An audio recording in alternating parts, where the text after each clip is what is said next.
Hi friends, my name is Aqil Ahmed, and in this particular video tutorial I will show you how to export top n records from one file to another file in SSIS. So recently I got a question from one of my subscriber, Deepthi Krishna, and she asked like source is a file and after all the transformations we should copy first top 100 records to another file. So I thought to make a video on this one, so let's jump to the demo.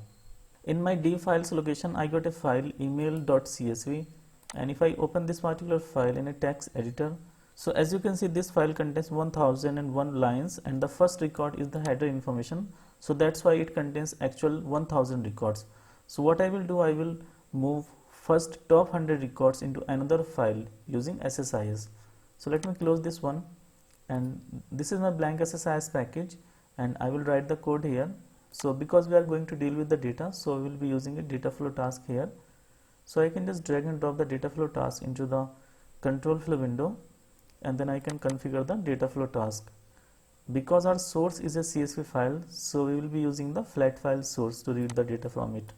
So I can just drag and drop the flat file source into the data flow task, and then I can configure the flat file source here. So I can right click and configure it. I need to make a connection here to the source file, so I will call the connection manager as flat file source, and then I can browse the file. So the file type is CSV, so I will select CSV here and I can click on open. If I preview data, so data seems good here, so I can click on OK. I can check all the columns here, so this is good, and I can click on OK. Now because we need to see like how we can actually generate some auto increment number in the data flow task, so that's why we can actually decide like what are the top 100 records, those needs to be moved to another destination file. So to generate an auto increment number, what we can do, we can use a derived column transformation here, and then we can configure the derived column. So we can create a new column in the data flow, and I will call the new column as ID, and in the expression I will give the value as 0. So it will actually create a ID column of data type as 4 byte signed integer. So I can click on OK, and now we need to assign the value to the ID column. So we will be using a script component here. We will be using just 2 lines of code, and I will share the code with you so that you can use it in your environment as well. So now we can configure the script component here.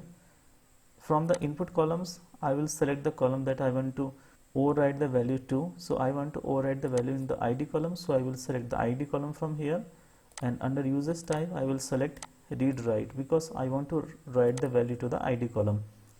Now I can click on edit script so that it will open the script editor for me where I can write my C# code.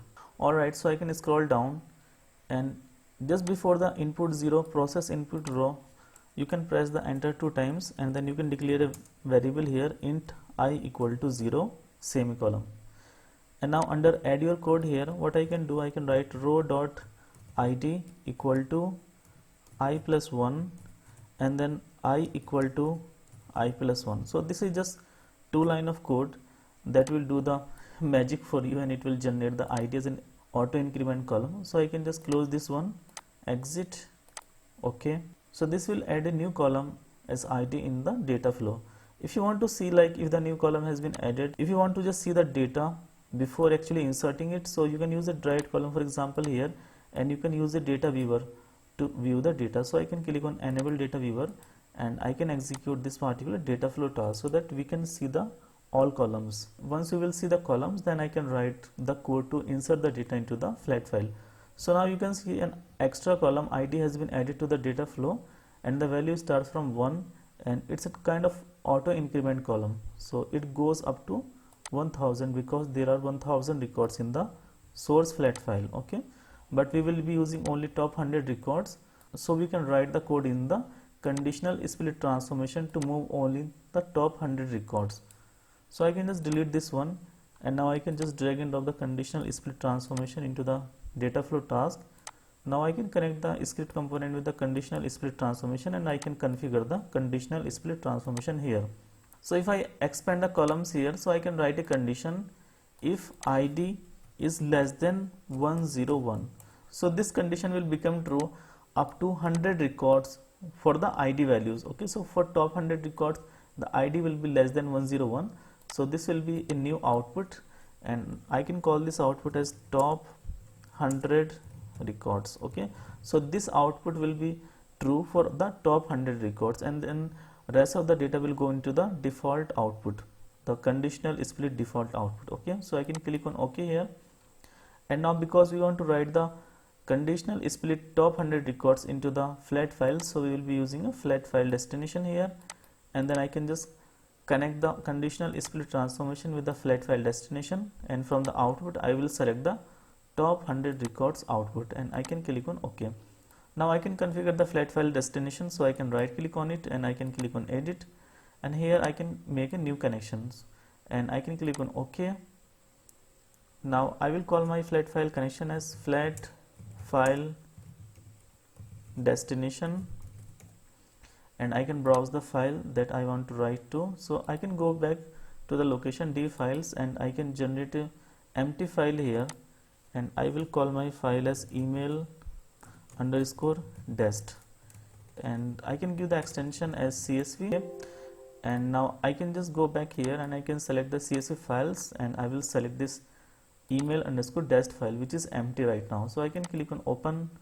So if you want to append the column names in the first data row, so you can click on this checkbox, and if you go to the advanced, so you can see all the columns here plus an additional column, the ID column. So if you do not want to add the extra column, then you can just click on delete, and the extra column will be deleted. And if you want the extra column as well, then you can leave it as it is.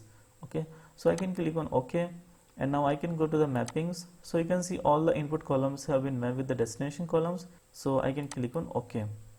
So our package is ready, and if I click on start button, then it should read 1000 records from source, but only 100 records should be inserted to the destination file.